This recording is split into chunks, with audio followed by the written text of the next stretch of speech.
没错，万众期待的任天堂新硬件啊，终于在24年10月发售了。只不过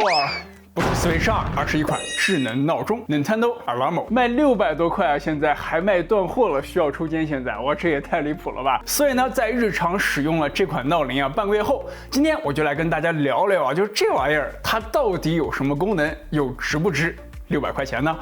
首先，我们快速过一下包装里的内容。除了 Alarmo 本体啊，还有一份说明书以及一根 Type-C 充电线。没了，任天堂也这么环保啊！这款闹钟本体呢是非常马里奥主题的红色配色，它的正面拥有一块2.8英寸的 LCD 屏幕，上方有一个会根据音乐变色的大按钮，可以通过旋转来导航菜单。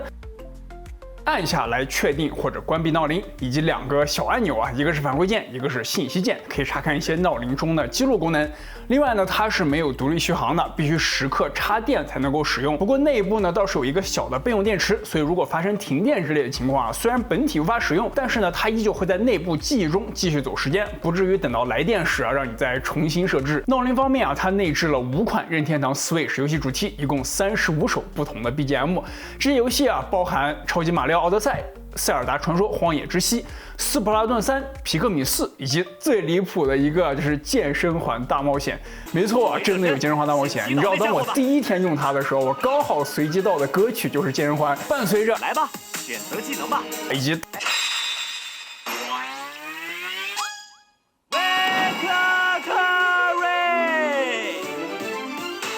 的音频起床，我这一天都很元气满满呀。然后其中我最喜欢的一个呢是《荒野之息：最初的冒险》这一首，在闹铃响起的时候啊，Alarmo会不停的播放《荒野之息》开头塞尔达叫林克起床的那段音频啊，它就是给我一种仿佛从游戏世界中醒来的感觉。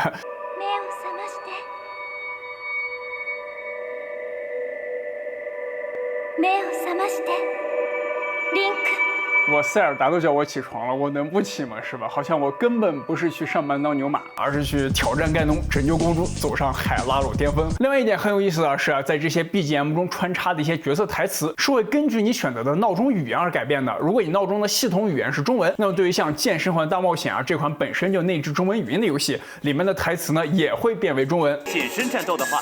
就交给我吧。而如果你选择了日文或者英文作为闹钟语言，它们相应的台词啊也会变为你选择的语言。而对于本身没有中文语言的游戏呢，就会默认播放日文版的台词。OK， 除了闹铃这一核心功能外啊，这款 Alarmo 还内置了运动传感器。你可以看到它的屏幕中啊会常驻一个你所选择游戏主题的 NPC， 比如说马里奥或者林克。这个 NPC 呢会跟随你的动作而移动它的位置，有一个小小的交互。而当闹铃响起的时候，你也不需要进行任何的操作，只要 Alarmo 检测到你从床上起来离开它的视线范围了，它就会自动停止闹铃。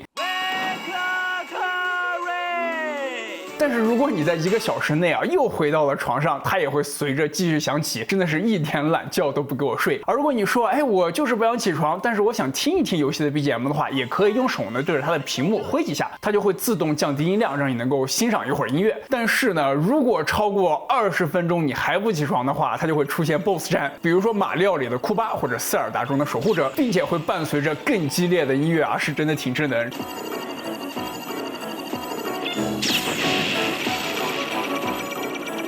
除了这个功能以外呢，通过它的运动传感器，你还可以设置比如说助眠音这样的功能。当它监测到你躺下后，会自动播放10分钟游戏中的环境助眠音。比如说，如果选择了塞尔达，它就会播放游戏中夜晚那种清风吹拂、篝火冉冉的环境音效。在闭上眼后啊，脑海中真的就会浮现出来，你就是林克在海拉鲁大陆露营休息的感觉。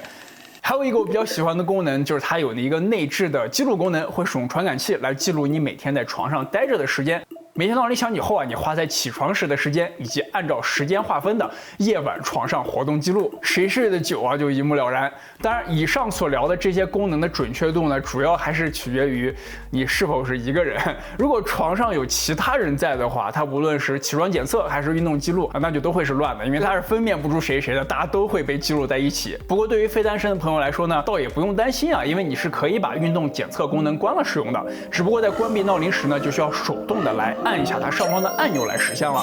这时呢，这款闹铃啊，它就真的只是一个拥有无数任天堂 IP 以及音乐版权的普通闹铃了。另外呢，这款闹铃还有一些其他的小功能，你也可以通过连接 WiFi 将它绑定到你的任天堂账号。但是呢，我目前还没有发现绑定任天堂账号有任何作用啊。我们之前提到的那些睡眠监测呀、运动记录啥的，它也不会同步到你的账号中。目前来说呢，这些所有的记录都只能从 Alamo 本体中来查看。不知道任天堂会不会在未来啊加入一个同步功能，比如说我们可以在网页呀、手机 App 甚至 Switch 中来查看这些记录。不过任天堂呢倒是会提供一些免费的固件功能更新，比如说在首发日当天啊，联网更新就会多一个使音量逐渐增大的调和模式。而且我看了一下任天堂的官网啊，他们也说会在未来提供至少2个游戏主题的免费更新，一个是马里奥赛车8，另一个是动森。这里我甚至怀疑啊，任天堂让我们绑定账号的原因，会不会是说它还要出一些闹铃 DLC， 比如说宝可梦之类的啊，需要购买才可以下载的主题，这个以后咱们就不得而知了。OK， 那么到这里啊，我觉得已经是基本概括了这款闹钟所提供的大部分功能了。至于到底值不值600块钱啊，我觉得如果是单纯的把它当做一个闹铃来说的话，那其实